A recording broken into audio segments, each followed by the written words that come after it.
Hello and welcome to New Meta episode 53. I'm your host Stan, otherwise known as the Magic T, here to discuss some disgusting and fun heroes, Venomancer and Tiny. And with me, Marco and Adam. As always, Marco, welcome back. We hit them with 52, and then before you know it, it's 53, just jumping straight into a Tuesday episode. Yeah, this is top stuff.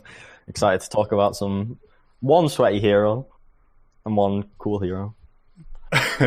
Yeah, I'm curious to know how he classifies each. Yeah, I'm gonna leave the listeners hanging. Yeah. Veno, that's your boy, right, Adam? I mean, probably for you, the disgusting one's the Tiny. I know you're. Yeah, I would think you've expressed your feelings. Yeah, sweaty hero would be Tiny. That'd be the tryhard hero. The fun hero is Veno.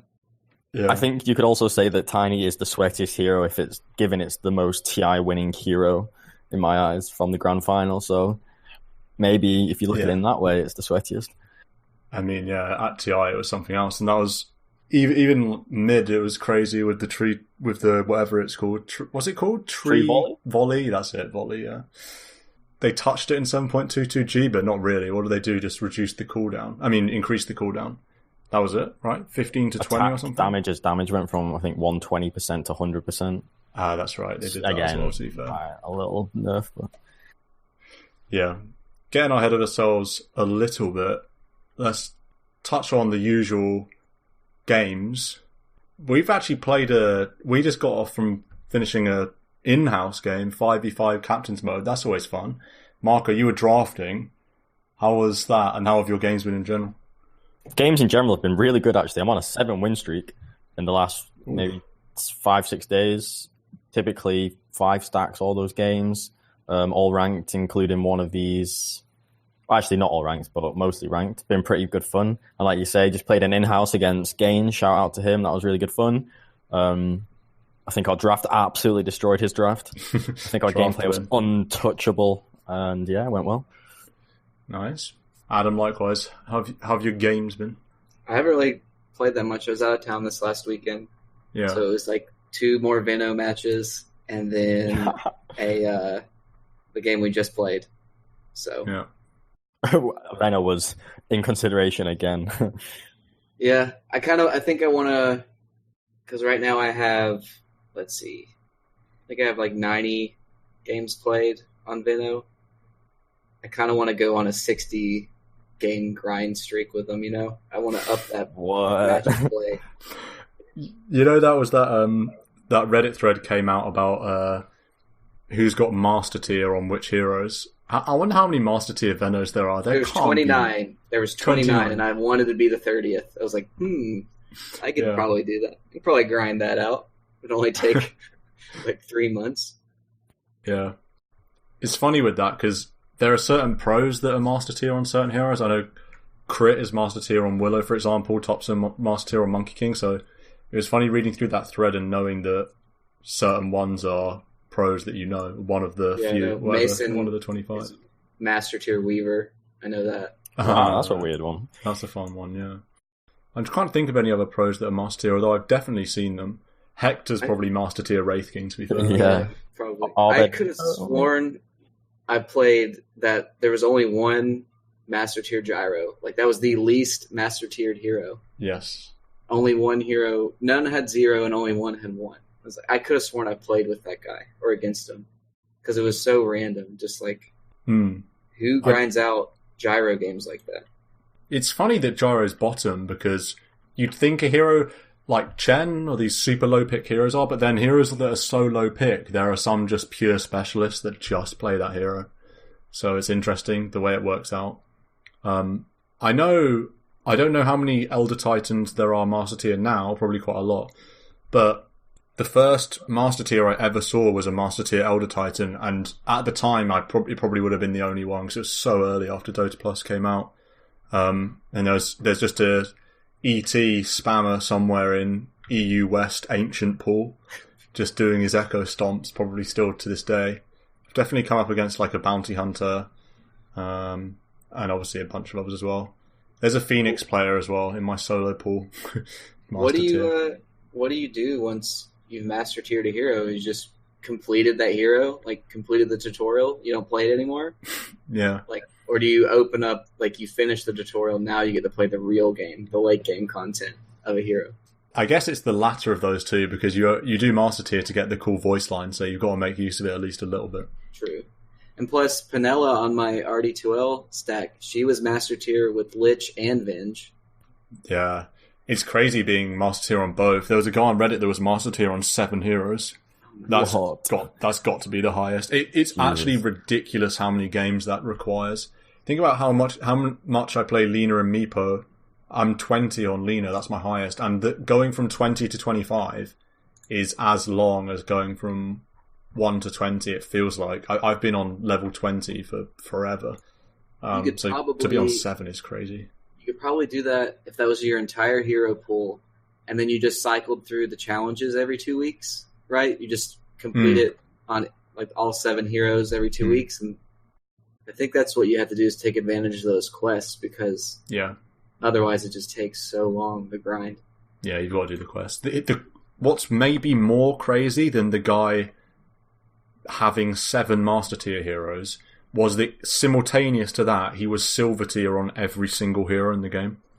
So he was at least level 6 on every single hero. So I don't know what job this guy has. I can only presume he's either a child that doesn't go to school or is like an aristocrat or something. But he plays too much Dota, I'll say that. The man likes Dota. Yeah. My games. I've played... So, my most recent 6 games, I played 1 Veno, 3 Tiny. So I've been doing my research, basically, for the pod. That's what's inspired us. I did go 1-5 on those games, so the research hasn't been going excellently. In fact, I'm on like a 6 loss streak or something. No, I can talk about it from a winning perspective, and you can talk about it from behind. That's the type of research we do here.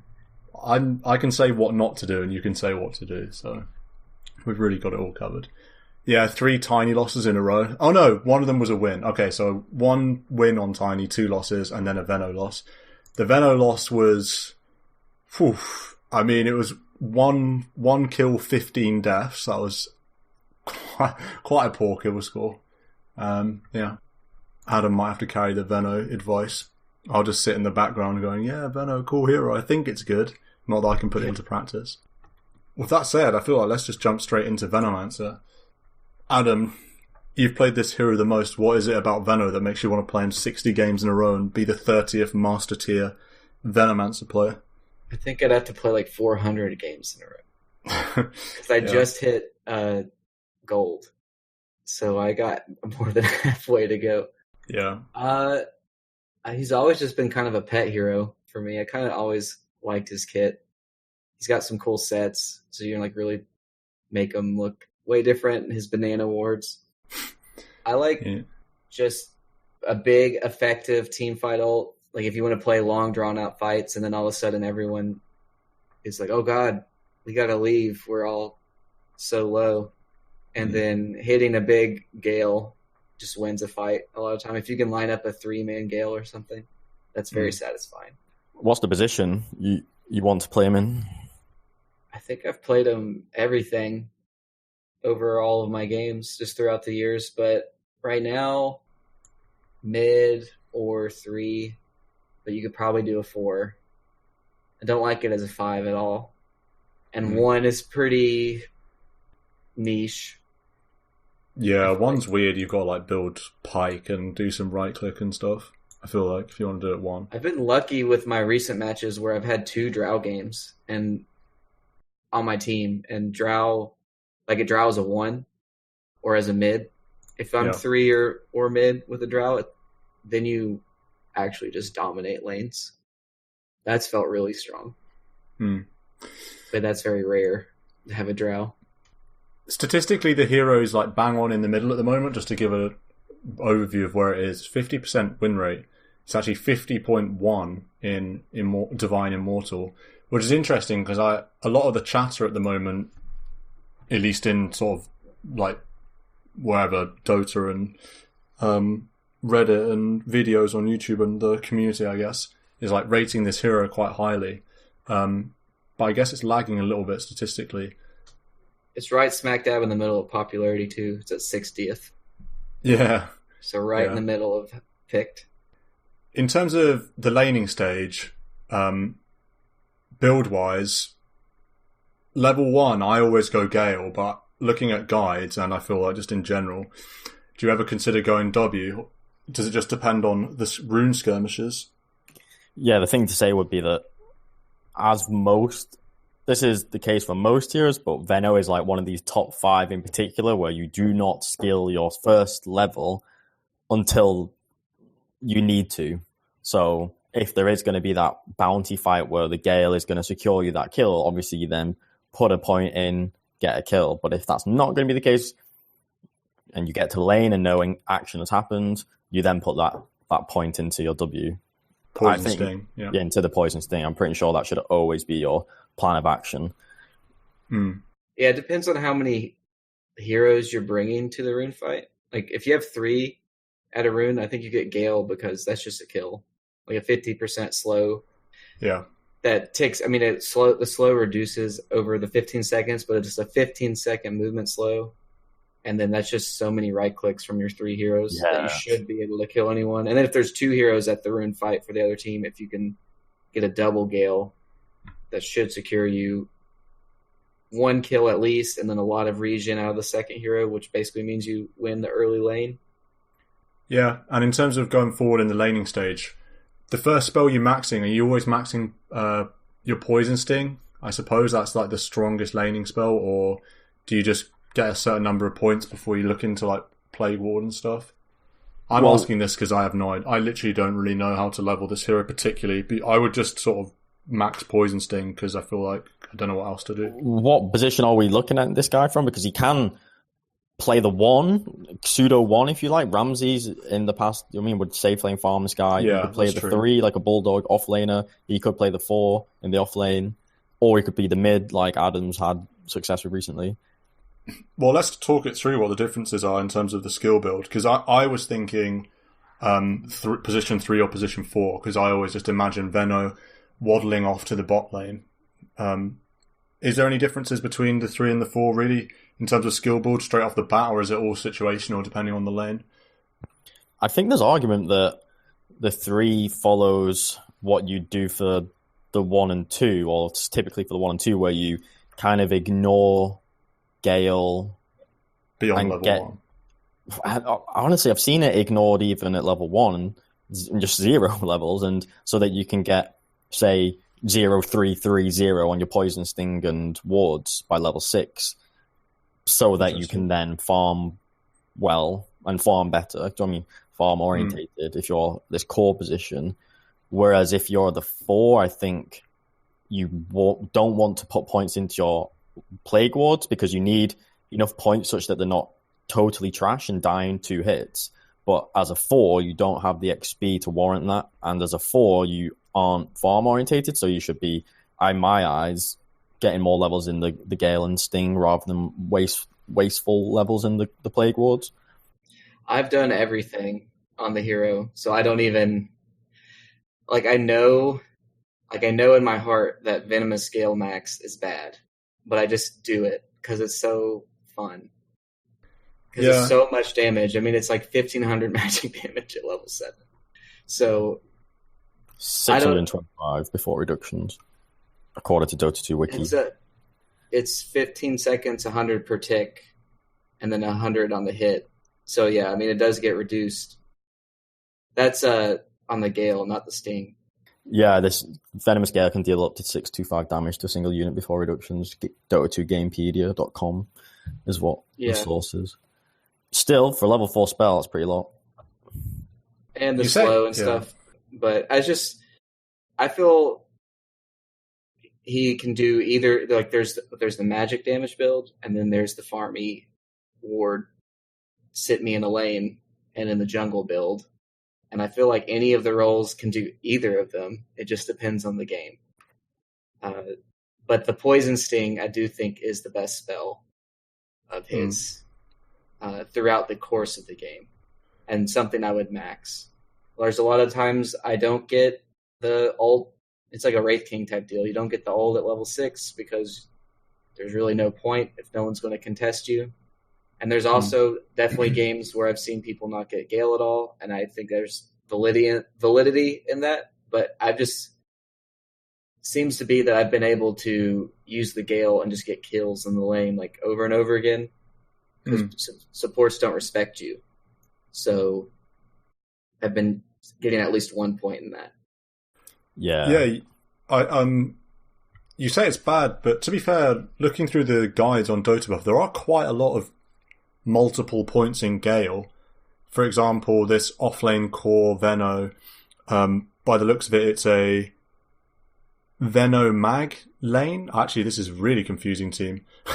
Alright, time out for a second. Lina, Pango, Veno, Magnus, Slug. Who is what there? And the only thing I have confirmation of is that Veno is the offlane core. Slark mid, Pango side lane core. Who's the 5 position? Lina? I don't know. But yeah, anyway, in this game, Gale, Poison Sting, Gale, Poison Sting, Poison Nova, Poison Sting, Gale, and then last but not least, I've definitely done 4-4-0-1 at 9. And then at 10 get the 90 GPM. So you don't get a point in the wards until 11. I've definitely done that build. It's pretty fun.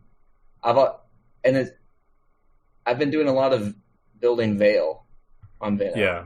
So then it lends itself to getting Gale because you're getting the 30% boost on that damage. But yeah. There's some other funky ones. Q, W, Q, W, Q, Alt, T, by the way, not R. Get it with the program. And then Plague Ward, Plague Ward, Plague Ward, Plague Ward. Then going back to max your Q, then going back to max W. I think that guy's just pressing buttons. I wonder what his thought process was there. That's another Veil one. I guess the takeaway is if you're going to max Gale or you're going to get multiple points in Gale, it probably needs to go in tandem with a Veil, right? Or else it's probably not worth it, just farm-wise, especially if you're a core. Yeah, you could just like poison or venomous scale a wave with a Veil and like leave, and it will kill the wave. You can just go off and do a jungle camp, and you're safe. You like push out the wave really far, because Veno feels like kind of like an enchantress in a way, where you just sit it in a lane, the other 4 heroes do something else, and he's really annoying to go on.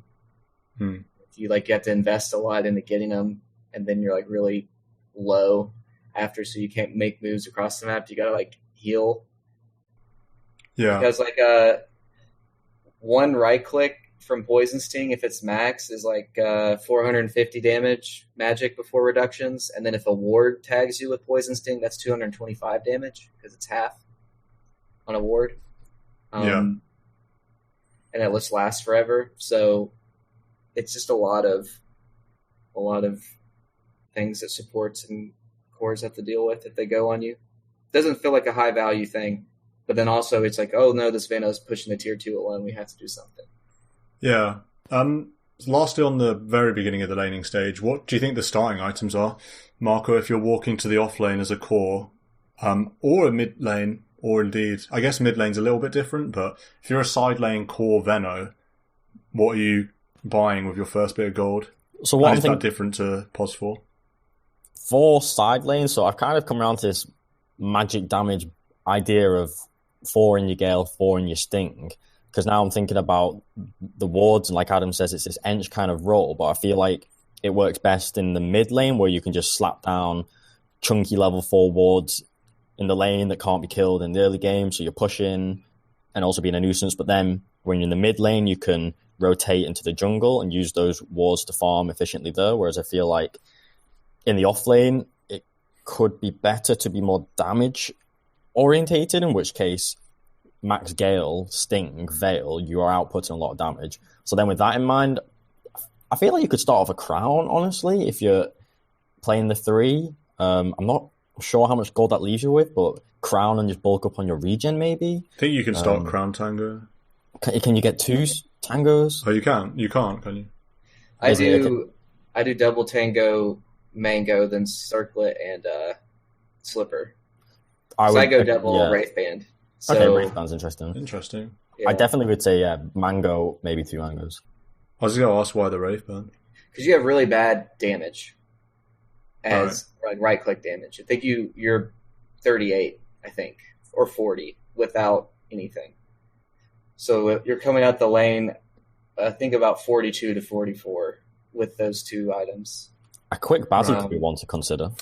Yeah, I was going to say... Bassie's a thing, yeah. It's like, I've thought about that. You could probably... That's probably what I'll think about doing now, because you can go Sage's Mask, double Tango, and then might have enough for like a mango with that, or maybe just a stick or something. A branch, I mean. I don't know. My build's all over the place with the skill build. I've definitely done 2 points in Gale in a lane, because I feel like it's a nice value point with the tick.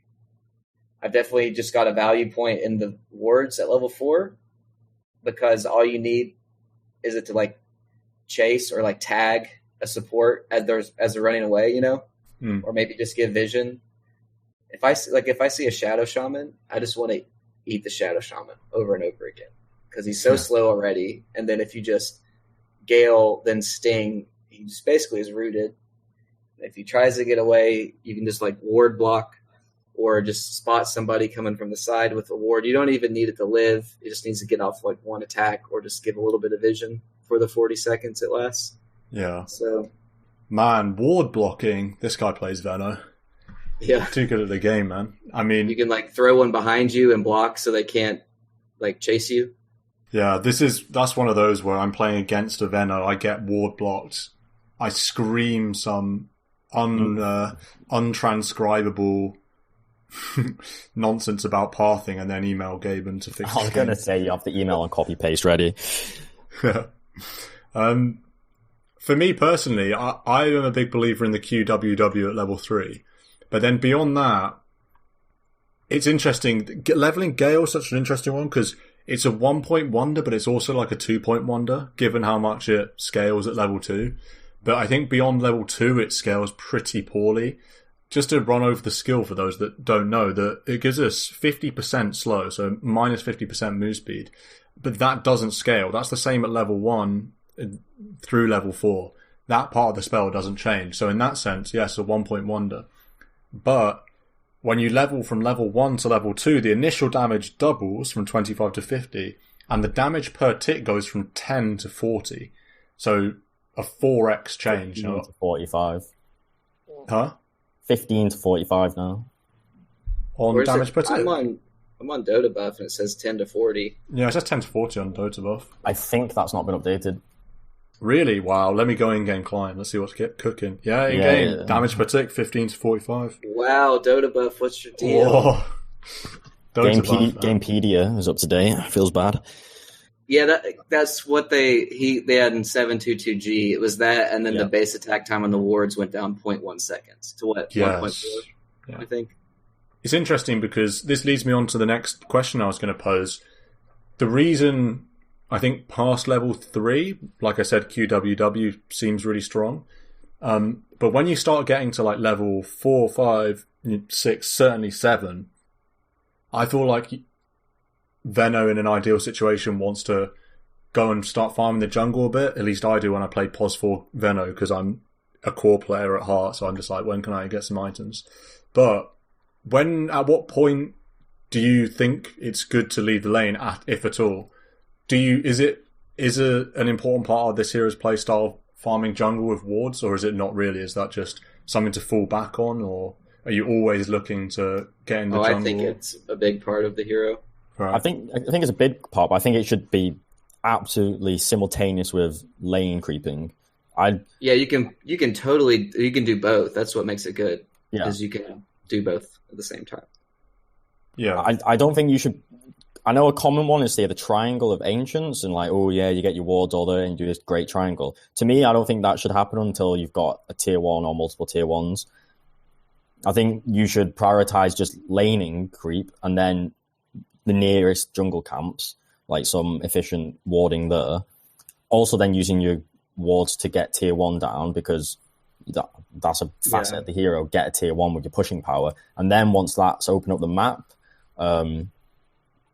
then I think that's when you've got license to say triangle and AFK farm a little bit. But again, well, even then, I feel like say you're Radiant offlane and you're doing Dire topside, right? And you take the tier 1, then it's just like you're using the Gale, you're shoving out the top wave to their tier 2, and then you're taking like the easy camp and the hard camp, and then by the time the tower pushes out, you're taking the lane again, and then you're just living in their jungle. Not so. I mean, the ancient triangle is super solid for a Veno thing, and that's a nice like. You're doing a couple rotations, and then maybe that's when you can go around runes and stuff and come back and hit that triangle really well. But you're really wanting to live in their area, right? Choke off their map. You could take more aggressive farm just by the nature of plague ward. Because you just throw a plague ward up on the high ground, looking at their shrine. You just see them TPN, and then you just leave, and then you go hit the ancients. Yeah. I think there aren't many heroes that can farm ancients safely without taking any damage to the hero, and Veno is one of them. So ancients are just so much better than neutral creeps in general.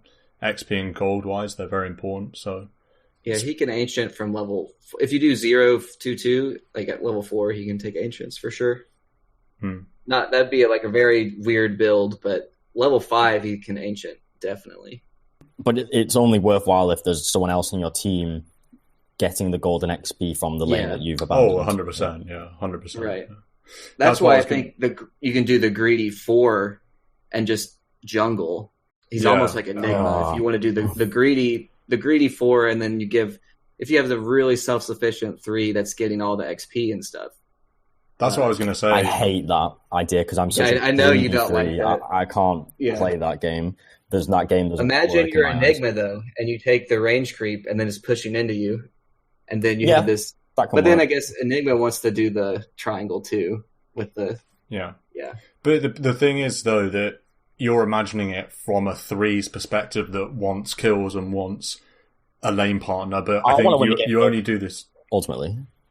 I know I'm a selfish player, but I still want to win, and I don't think POS 4 Veno going woods is in any world a good idea in the early game. But what if you've got a self-sufficient 3 that's getting XP, that can get his own XP and gold in the lane? In the crazy case where there's off lane and can 1v2 somehow, then sure. But I don't think if Veno's in the 4 role that he should be.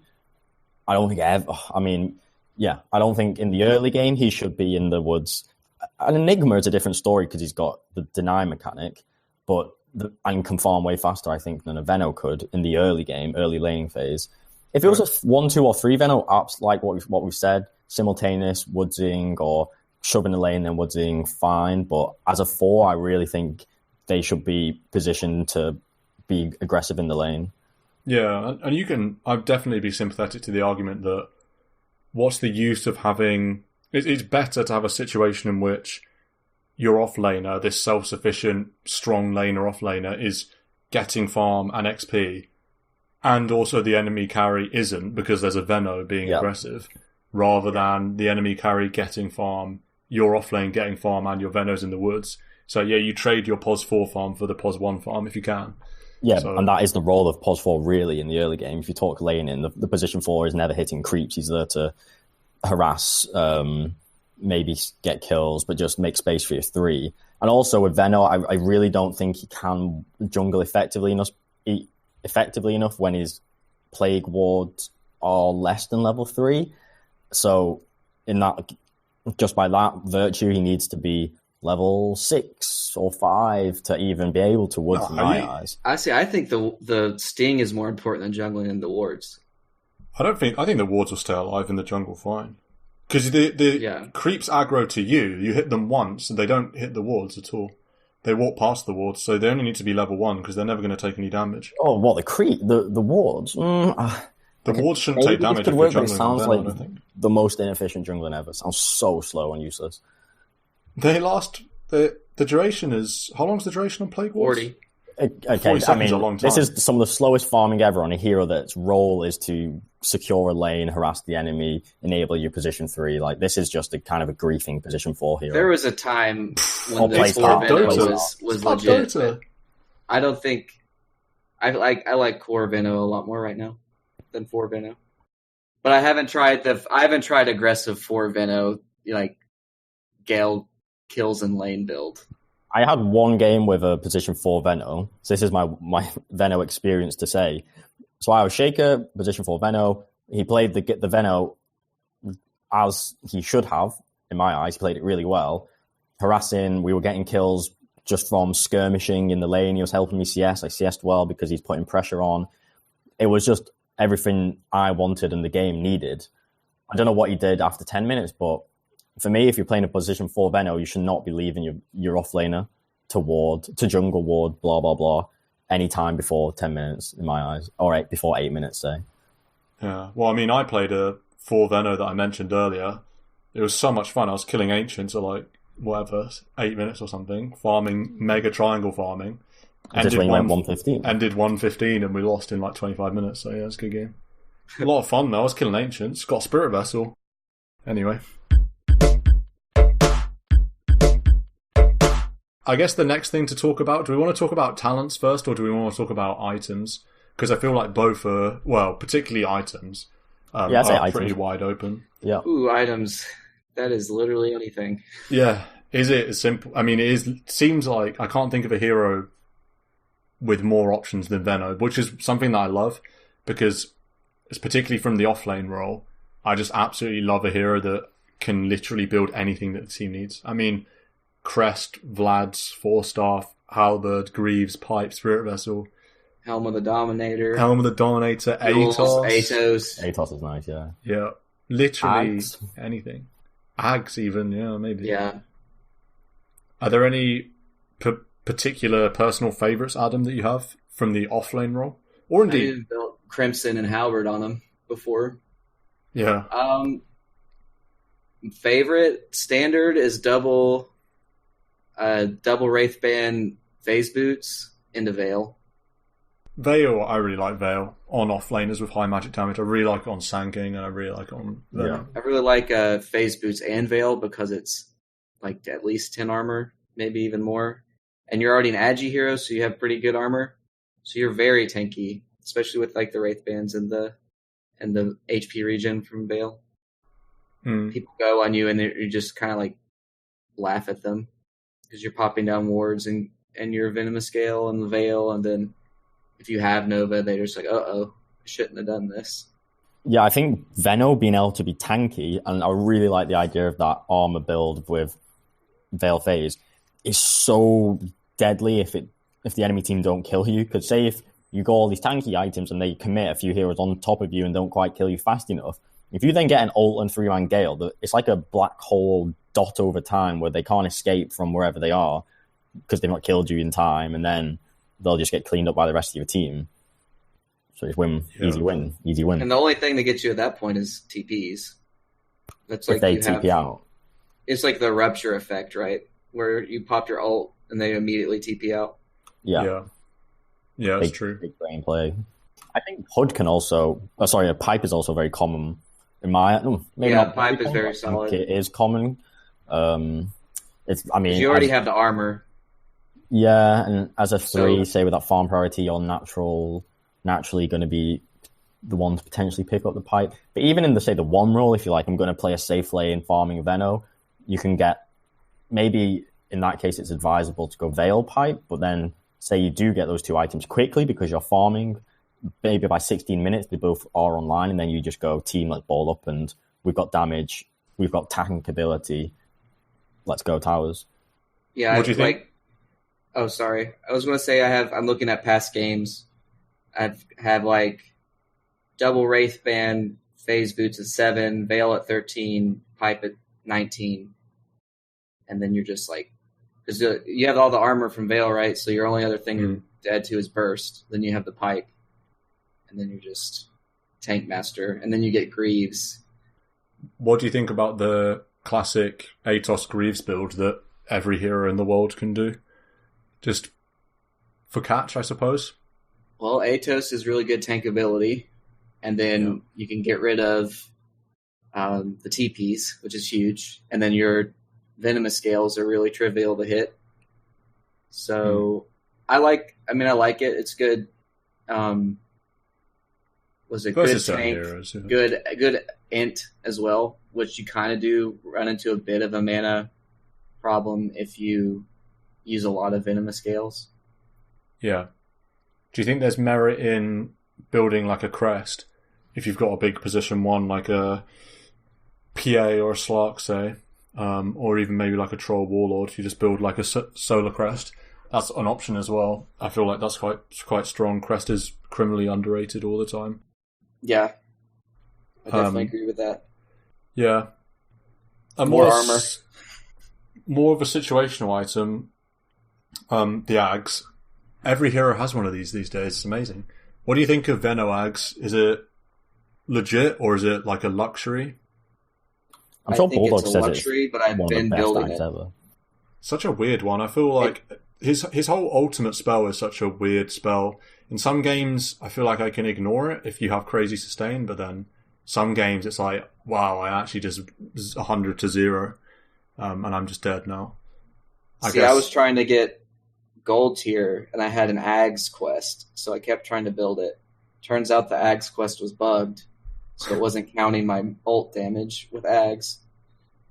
But I don't know, it's definitely a luxury. I definitely think you want to tank up or build other utility items. His 20 talent is kind of weird. So if you get the +7 Poison Nova duration, it seems like that works really well with the Ags. But then also it's like not lethal damage. You have to have Sting. Yeah. So I think it's only justified on a more mid-tempo kind of Veno where they're like, I'm going to be, say, Veil, Atos, damage dealing. I'm not going to be building utility. I'm going to be farmy. I'm going to GPM talent. I'm going to go for like Blink Ags eventually in the late mid game area. I think outside of that, it wouldn't really be justified because it is pretty expensive and how fast is the Veno going to be farming, etc. Final word on items, really. When you're playing a mid Veno or a position 1 Veno, do you want to consider going Hand of Midas, or do you think you can farm fast enough and get XP fast enough that you don't need it? If you can get it. Like I had a mid Veno game where I got Midas, well, the double Wraith phase Midas at 10 minutes. Yeah. So I feel like that's something, if you can get away with, you can totally do, and we still won that game in 25 minutes, so yeah, it was just a total stomp. But I feel like there's some lanes where you can completely bully, completely get free farm for the most part, and the mid is when you really get to take advantage and take that mid jungle camp on Radiant or Dire with your wards. You kind of... Yeah, I definitely prefer... He does scale well with levels, so... I think if you had a really great start in the, say, a safe lane, I think I would prefer that goal to go into, say, Wraithband Treads, or 2 Wraithbands and a Treads instead, so that you've got kill potential on the offlaner, and you can threaten, like, you're never scared about a fight and you want a skirmish to happen, whereas in the mid, you've got more room to be a bit AFK in the woods, so you're not as needing those aggressive items super early. Let's look at the talents then. Level 10, GPM too strong, really? All things considered, I can't imagine not going GPM. Pretty much. I've never skilled the other one. Yeah. No matter what the position minus 8 on Venomous scale. That takes it from, say, 21 to 13 or 18 to 10. I don't think that really makes a difference in fights. The Venomous Gale. You could definitely get 2 off if it's 10 seconds. It's just a matter of... Maybe, but then even the second one that you get off, like, Venomous Gale is a great initiator in terms of doing slowing and catching heroes. It's not like... You don't really need it if someone's going to die, because it's not really a damage one, and it's not a great catch one either, so... I feel like a support can maybe get cooldown reduction, but then it's like, then again, you're still passing up the 90 or the 90 GPM. Yeah, like a POS 4 or 5 Veno, just that first item or that second item, there's so much value. That I feel like you just want to get GPM. 15 though, Adam, you've got a lot to say about this one. Shift in tendencies. Yeah, I always got the Gale Impact summons 2 wards because that's one of my favorite talents in the game. Such a weird talent, yeah. You get like a 3-man Gale, and then all of a sudden 6 wards pop up and just poison stinging everyone. It's pretty fun, but I've been exclusively getting plus 12 poison sting % slow now. It feels really good. Because at max, poison sting is a 29% slow, and that's on poison sting auto attacks or from plague wards. So it's like the ultimate chase, the ultimate kite for a melee hero. Scotty is 40% slow on a ranged hero, 20% on a melee hero. Orb of Venom is 12% on a melee, 4 on a ranged. You're just like 30 up. It's basically a 30% slow from huge range with plague wards. So I don't know. I've been liking it. Yeah, Marco, what's tickling your fancy for level 20 or level 25? So 15% spell lifesteal versus 7 seconds poison nova duration. I think if I had a veil and I was doing if I had a veil, I'd be inclined for the spell lifesteal, and it's likely that by level 20, I'm probably thinking Ags if I've got a veil build because at least it'd be in my head. If I hadn't the veil, I would probably the poison nova, honestly, because I don't know. I don't think the spell output would be enough to justify the spell life. Or if you're support, I think you get that. But it's just like I think 20 is his weakest talent by far. It's not amazing.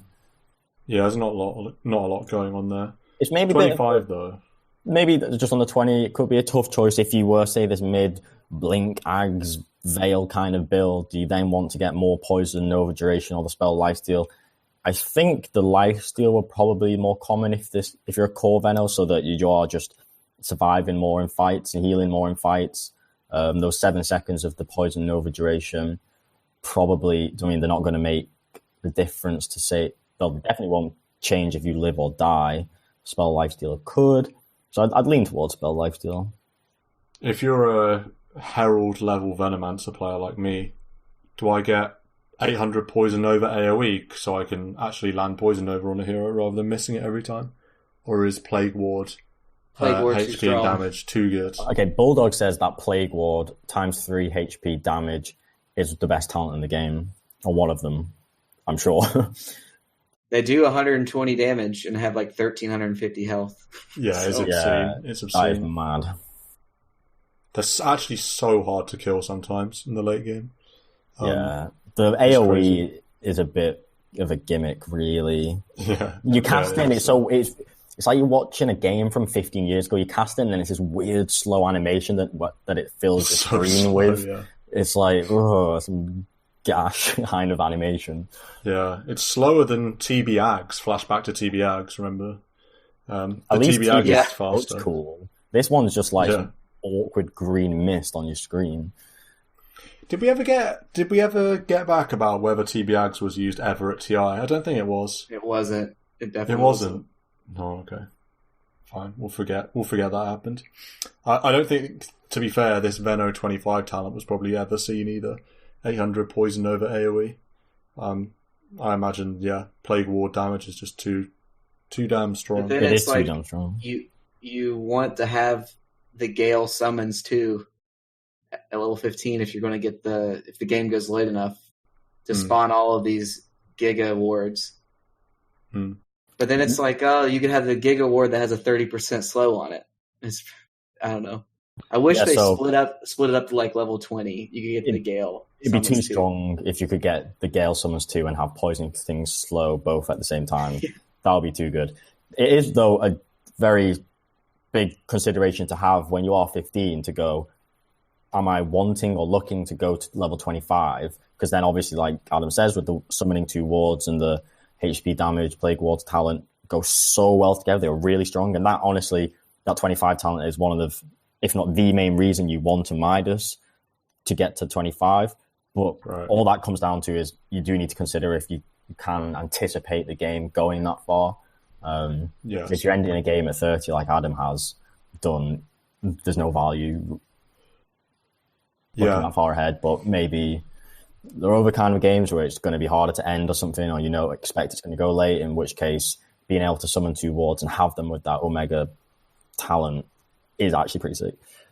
Yeah, this is something to be talked about more in depth when we talk about items, but people think that Midas is like a gold investment, but it's not really. It's for the levels, right? I mean, it's for XP, for sure. Well, that's especially after it's been nerfed so much on the gold. On the gold, yeah. Yeah.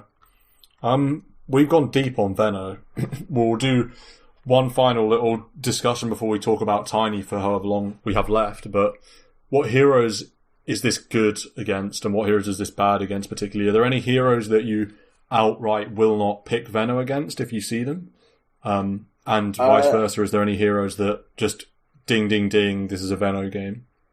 I feel like I've tried it against stuff that you would think wouldn't be good. Like I just destroyed a Lifestealer in lane. And you wouldn't think a Lifestealer could get bodied like that, but they can't feast if they can't come up to the creeps because you keep, kiting them away. I think you're really good in lane against slow supports. So CM and like Shadow Shaman. In the mid game, you're really good against Blink Initiators. It's like your wards just make people so sad. You're good against melee heroes at every point in the game. Heroes that are pretty good, like I still pick it, but like Kunkka is a really feel bad to pick Veno into because run buff really messes with your poison nova. Like Husker doesn't care about you at all. I think Husker might be the hero you're worst against if I looked at the matchups. It's actually Arc Warden. Bit of a weird one. I mean, I guess, it makes sense that Arc Warden doesn't care about Veno, I suppose. He doesn't care about your wards at all because he's in the bubble. Legion Commander and Phantom Lancer are interesting ones, just heroes that can get rid of the debuffs. Makes sense. But Veil sticks through, right? Can't you use Veil to see... I don't know if you can dispel Veil with Doppelganger, so you might be able to keep Veil see which PL's real. Yeah. And in terms of heroes that it's really good against, is it just kiteable melee heroes like Ursa, Monkey King, stuff like that? Yeah, this says Ursa. Pretty much good against all of them. TA, that's pretty classic. Yeah, man, I hate that so much. So this says best versus against Beastmaster, Ursa, Visage, TA, Puck, Undying Axe, Batrider, Meepo, Razor. I feel like any Blink Initiator gets destroyed by your wards. You just throw that on like a high ground, and then they try and walk up and just can't. Anyone who initiates also gets destroyed as well because they initiate and then they're never escaping if you're not instantly dead. Yeah, and they're eating the full brunt of Veno damage over time. And then this says worse. Jumping in first. Says worse against Husker, Darkseer, Arc Warden, Morphling. I guess Darkseer is pretty good because he can just run away. And he can surge anyone else away in the mid game. Yeah, but that's why you can go if there's someone that's really fast, you just go Atos. I feel like you can cover up the weaknesses so long as it's not like Husker. Yeah, Husker just straight up doesn't care. Yeah. Let's hear some drums and then let's talk about Tiny. Tiny, Marco, this hero was one of the heroes of the tournament, if not the heroes of the tournament at TI. Did it get changed in 7.22G? I actually cannot remember. Can anyone enlighten me whether that was a thing that happened? Yeah, he got a few base strength down to the base attack damage went up by 2 damage, and then the tree volley changes of the damage 120 to cooldown up 3 seconds, mana cost up 50, so very tiny tweaks to tree volley. Just to make Still applies Echo Saber. Yeah, I was going to say, like, on hit. You've nerfed it slightly, but the obnoxious features of the tree volley, like critting 4 times in a row with Echo Saber, slow applying every hit, still exists. So still True Strike. It's still just stupidly broken. It's just stupidly broken at 5 second longer intervals now. And it still doesn't, it doesn't give bonus damage. It's just the flat 100% off this 300 base damage hero instead of 120. I crit 900, 900, 900 rather than 1,000, 1,000, 1,000.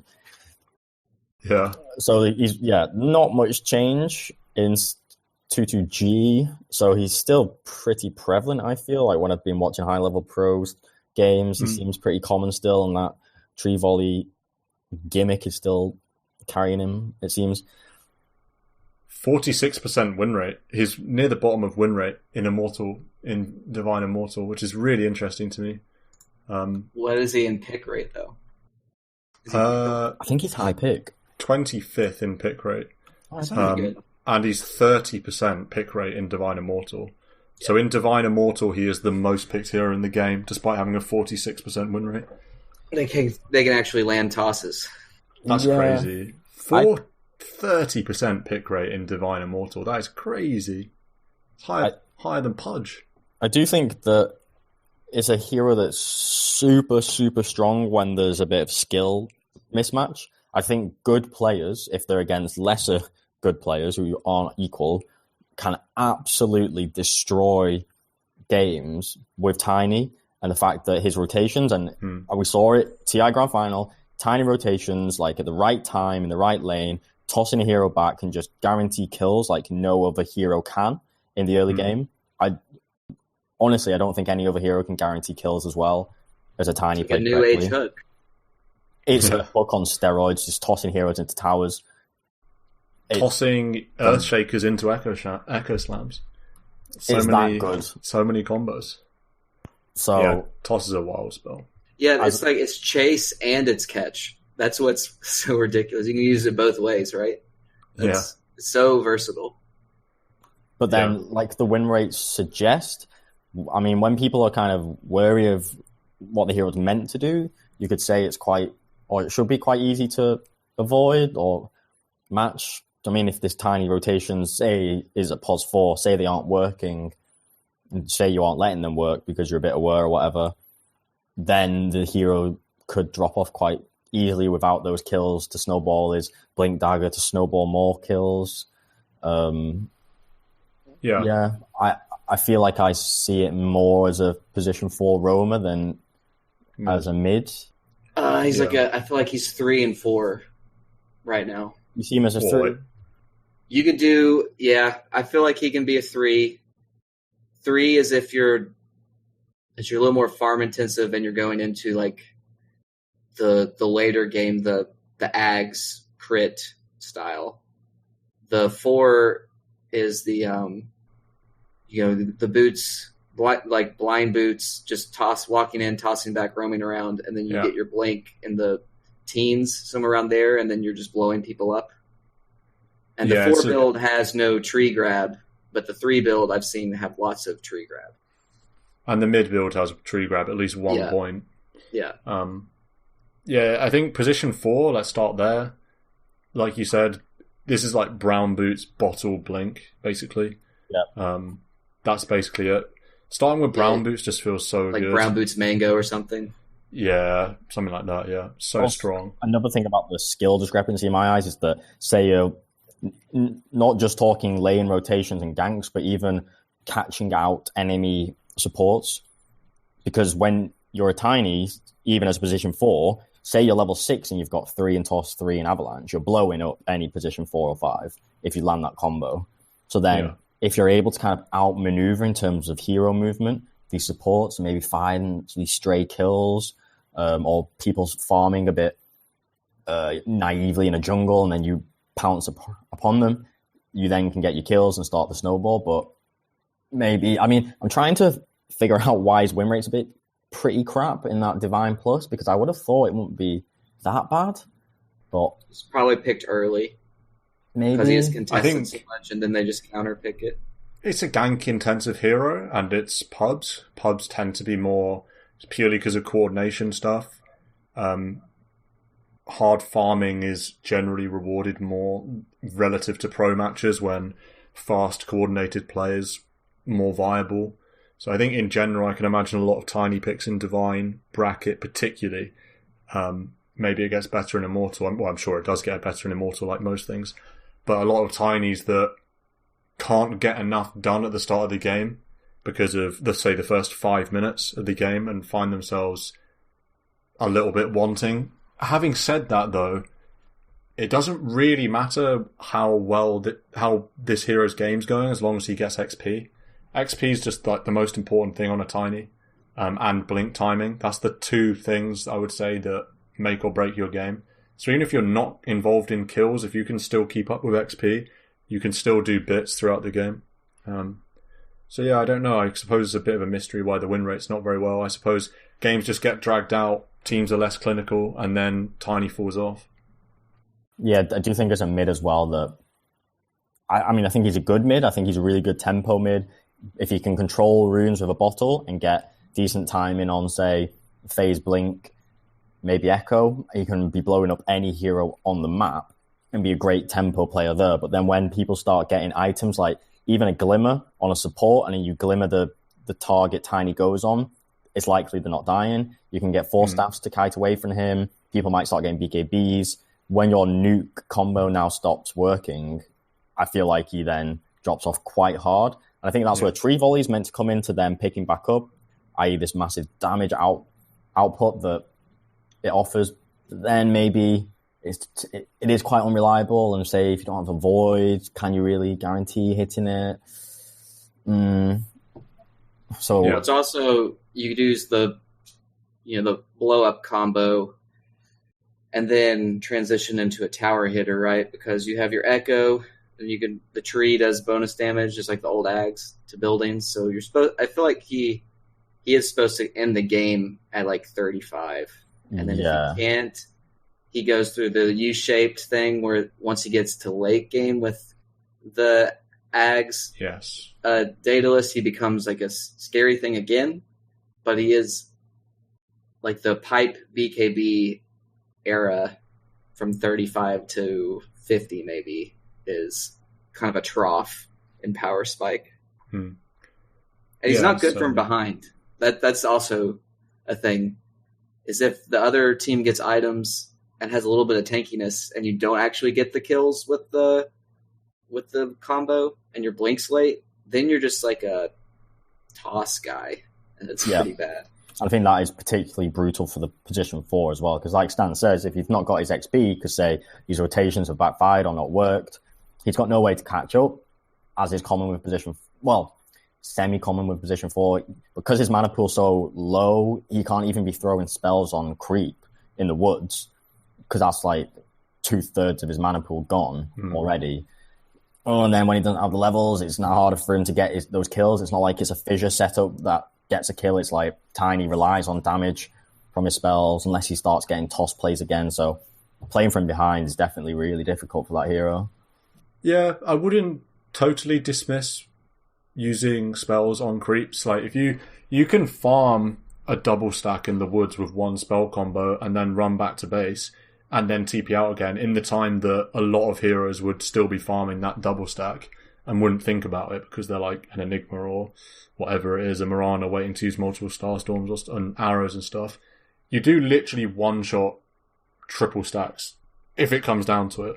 So it's worth considering sometimes. I mean, with a bottle, you just need to do it's not ideal. I'm just saying it's it's not the worst thing to do in the world. It's not like you're a Dazzle trying to farm like a stack or something. I'm kind of thinking if you're like level 5, 6, and your spells aren't quite maxed, and it's this awkward area. Say if you're behind as well. But it's a bit. Leveling the hero. We just talked about Veno in terms of skipping the ultimate. I'm a big fan of skipping the ultimate. I feel like it's quite standard, although you do see Grow being leveled at 6. I usually just want to go 4-4-0 at level 8. when I'm playing position 3. When I'm playing position 4, rather. When you're playing a core tiny mid or off lane, obviously, other than the 1 point in tree grab at least, do you want level grow if you're this core for the bonus damage? Well, it's 10 armor and 30 damage at level 6. That is pretty man. Pretty good, because then phase boots I feel is pretty standard on tiny. So it's you have 15 armor because you have 0 armor as a tiny, and you get no agi gain, like 0 agi and 0 agi gain for the game. So it's only armor that you build yourself is what you get. So it is like 15 free armor between the phase. Well, not free, but you go from like 0 armor to 15. You're actually really tanky being a strength hero. Yeah, his HP is pretty good as well. Yeah, because he's got 3 or 4.1 strength gain, so very high. Yeah. So do you think you ever level grow on position 4, or do you think you always just want to max your combo? I'd say max combo. Yeah, that's what I'm thinking. I think boots as well. I think on 4 tiny, you probably want to just leave brown boots and maybe tranquil boots. But then on 3 tiny, probably phase, and then on mid tiny, probably treads. Is that a reasonable thing to say? Or I think mid can get phase as well. Lots of phase, yeah. I guess so you could do tranquil and support, but I feel like you could even do mana boots if the team needs it. Yeah, that's a good point. Yeah. What do you think about Greaves on 4 tiny, like on 4 Marana? It's probably bad. It's got to be bad. I think you just want blink. Yeah. Unless you, maybe if you're against a team that has to initiate on you, so you know you're going to be able to get your combo without blink. If you're just grouping up, say, but even then, it's like 5k gold. Are you really going to be able to save up for 5k? It's like a mana boost. Tiny... Yeah, it's not. It's not like Marana. It goes too far away from what you're trying to do. Yeah. What does a position 4 tiny get after the dagger? Echo Saber and then Ag Daedalus. Yeah, I think you still build towards Ag Daedalus. Transition into that meme. Yeah, a slower transition. Yeah. I honestly think the meme's too good. But also the thing with Echo Saber is you'll pick it up when you're maxed, when you have max levels, even in tree grab, and it lets your combo just last a little bit longer. Because in terms of being able to 1-0 heroes, because you obviously do full avalanche toss, bang, bang with the tree grab and then throw the tree. And with the Echo Saber, it's not the most expensive item and it helps you farm, gives you decent, whatever, make what you will with the mana regen, pretty useless, but also helps you blow up heroes. So it's just quite nice. It's bit of strength. It's the attack speed slow, and it kind of just completely circumvents one of the drawbacks they're trying to give him, which he has no attack speed, and every level of grow gives you less attack speed. But it's like I get 2 max attack speed attacks right off the bat. It's kind of, for sure. If Echo Saber wasn't an item, like Tiny wouldn't exist. We couldn't deal nearly as much damage with the way grow is right now. It's really funny how Tiny IO used to be very common, where you'd have a right-clicking Tiny with an IO giving him the attack speed overcharge. That he loses, overcharge, and you just... Well, I guess how the Ags used to be what gave you the tree grab, and then you've got Daedalus AC just going boom, boom, boom. They were pretty fun times, IO Tiny, back in the day. Yeah, because you'd always backdoor. You would relocate on the throne or something. You got probably even more bonus damage against buildings than you do now. I think so. And then you just always had the tree. It didn't have charges. So you just were cleaving and hitting buildings. And like we mentioned, once you've got the Echo Saber with the blink, the Ags is just that much better because you already have Echo. So it just makes sense to build towards the meme. You don't have to. On support Tiny, you can get like a 4-staff. Can be really nice. The reason I love 4-staff is because obviously it's a 4-staff. Same as any hero, but with Tiny specifically, it lets you do aggressive blink toss plays, and it's less punishing because you can 4-staff back in. So you can blink, toss an enemy hero back onto, reposition him towards your team or whatever, then 4-staff back towards him in avalanche. And it's just, that is a really nice combo, especially breaking high ground. You can hit high ground or whatever, and if a hero comes up to try and deep push the wave or something, you just blink, toss back into your team. and then you can 4-staff away without dying. So Yeah. 4-staff, I feel like, would be the only other option other than Echo Saber. Even in Crete on the offensive, your catch range is that bit more as well. Even if you're push yourself forward to then get a blink, to then get initiation. Honestly, I think 4-staff's one of the best items in the game. It is phenomenal. I think every team should have one, and everyone should put a picture of 4-staff in the bedroom. It's unbelievable. Yeah, That next to 4-staff the is last incredible. hit trainer. Is that your... The mantras of Dota 2 is last hit trainer and 4-staffs. That made me laugh on the Discord when I can't remember who it was. I was Yeah. like, I've got a new player coming to Dota. What hero should he play? And Mark was just like, doesn't matter what hero, as long as they're in last hit trainer. That's all that Smiley matters. face.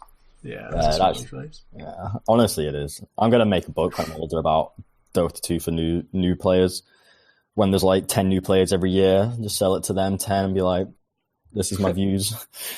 Page 1, last hit trainer, and then it's just like 100 blank pages. It's going to be a penguin book. Do you know those where it's like, here's the book of the wife or the husband? Oh, yeah. It's going to be one of them I know about what how you to mean. play Dota 2. It's like, Alex got home from school today. You cannot wait to play one of the 110 heroes in Dota 2. Marco says, play last hit trainer for 100 hours first. Yeah. Your books, you're going to do an online course, but you're only able to unlock the next section of the online course when you get a higher last hit trainer score.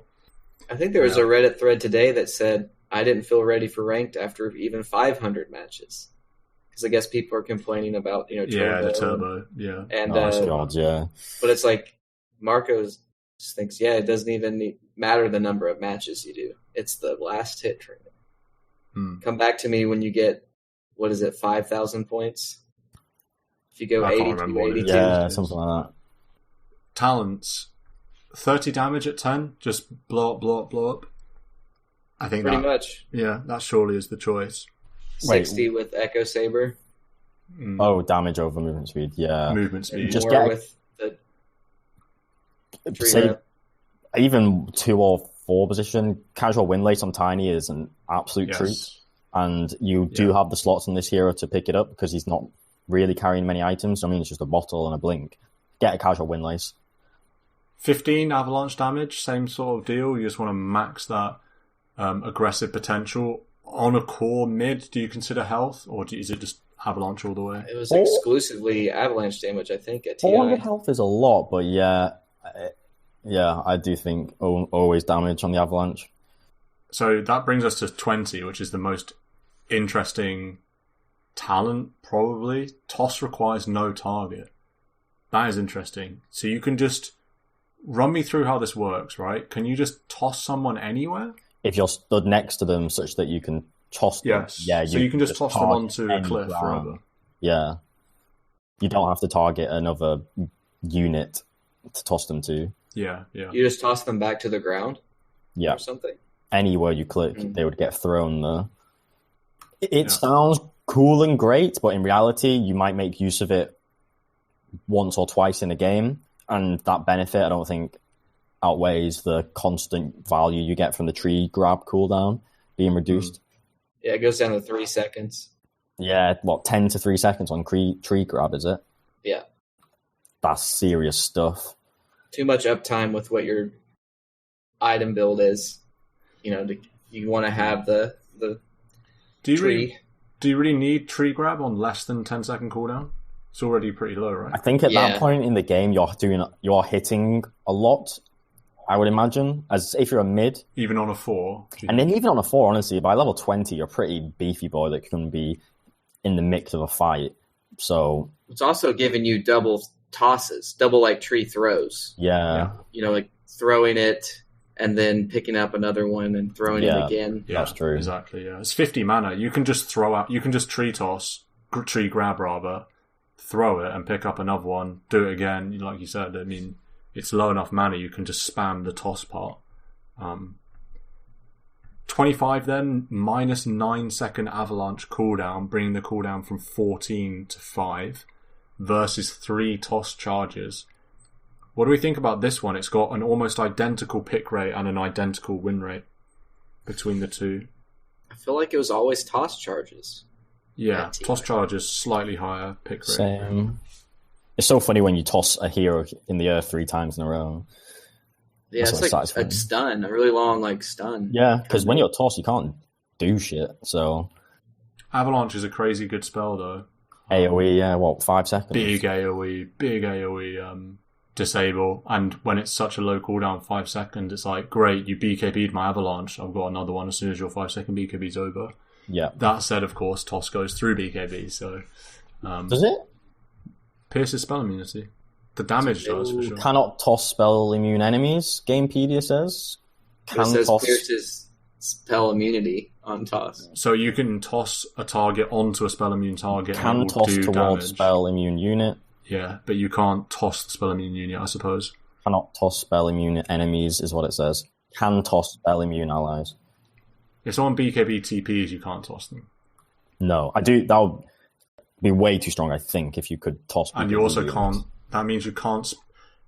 I always thought you could toss Juggernaut when he spun. I guess you can't. You can toss someone on a spinning Juggernaut. Yeah, you can do that. So yeah, I guess we just think toss charges then? Is it situational?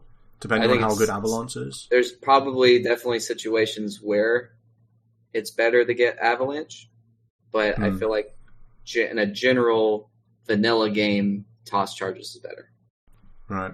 Yeah, I think they would have. I think, say, if there was a surprisingly high amount of channeling stuff, maybe on the enemy team, or stuff you needed to TA, things like that, you could argue the Avalanche more. But like most 25 talents, it's always very situational.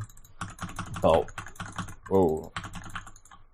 What is happening? Someone smashing keyboard. Sorry, that was me smashing my keyboard, pressing toss over a Juggernaut that was spinning, and nothing happened. So there you go. That's a live new meta approved test right there, that you cannot toss a spell immune target. Confirmed. That's the sound of Stan struggling to use spells that we hear every game. Yeah. I'm surprised he wasn't commenting about the pathing. Yeah. All right, simmer lads. Let's finish up talking about what this series is good and bad against. I've scrolled down to the best versus worst versus at DotA buff. Kind of a gimmicky matchup is Broodmother, because you just toss a tree onto the spiders and they all die. I've seen that one a few times, kind of funny. Worth having in the back of your mind. But beyond that, I feel like I don't really need to look to just know that it's very good against squishy heroes, squishy cores that you can blow up with your combo. I'm thinking like int cores that are mid, like Lena and whatever else, even Storm Spirit. Well, I suppose not Ember, because there's a no animation on going to a Remnant, so you can always escape during Avalanche. What else? What other heroes do you think Tiny's particularly good at? Maybe position 1 heroes, Marco, that you might pick in the safe lane that you'd be scared going up against a Tiny? What's a position 1 hero I wouldn't pick if there was an enemy Tiny? Yeah. Drow. Yeah, Drow. Some Squish, kind of standard Squish. Phantom Assassin. Yeah, I was thinking like PA's not great. PL's pretty shit because all your AoE damage gets rid of illusions. I think Naga illusions would get nailed by the Tiny, so you wouldn't be happy about that. But there's a period where you become better though. If you get the late game, you destroy a Tiny. But I even think later game, Tiny will just match you with tree volley and get rid of all your illusions that way. So it's your massive value of illusions on Naga is a bit shit. Lifesteal is the great counter, as he is to all these strength meaty boys, and his rage will just nullify the combo. It's interesting though, this is a hero that's pretty good in all games. Its biggest disadvantage is less than 2%, 1.99% against Lifestealer. So it's not like it's terrible against anything. Only a 2% disadvantage is really not that strong compared to what you usually see. And the vast majority of heroes fall within 1% either side. So it's quite versatile, really. To me, Tiny is, if you're going to roll him in the 4, I'm happy to see that first picked. I think there's no game where it's not going to be okay. Do you know what I mean? Yeah, at most there's going to be 3 heroes you can't kill late game with a combo. But even then, the thing with Tiny is his combo is so much damage, it's obscene. You can blow up quote-unquote tanky heroes when you're level 8. Even as a position 4, you can 1-0 plenty of otherwise tanky heroes if they don't have 100% HP. It really isn't that big of a deal if they have some big beefy like Bristleback or some big beefy Sven with Warcry or Dragon Knight or something like, or Viper, like, oh yeah, he's hard to kill, but you're going to do 80% damage to him probably with a combo. At sort of 15 minutes into the game, 12 minutes into the game. So it's really, nothing is too scary for a Tiny. The utility of Toss as well. Even if you're not going to kill them, just repositioning with Toss is so good. Probably undoubtedly the best spell that this hero has is going to be the Toss. Any final thoughts on Tiny? Good hero, like you say, first pickable. Cool item set from the compendium. No, I completely disagree. I hate the prestige item. Really? Great. I mean, it's cool. I don't like it. No, he looks bad. I don't like him. I like some of the other ones. I like the one with where the tree is red or the tree is like lava, magma or whatever. Do you know the ones I mean? Scarlet Quarry, Igneous Stone. I can get behind those ones, but not the prestige item. I do not like that. Is it just jealousy because you didn't unlock it? No. I like the taunt though, where he does like the weird car and spins around. Yeah. That's funny. That's Tiny, and that's Ep 34. Ep 53. 34. 34. Yikes. Yeah, just add 19 or whatever. Yeah, we'll be back on Friday for the weekly Ep. Get out there and choose one of these heroes to play, and yes, there is a right choice. See you soon.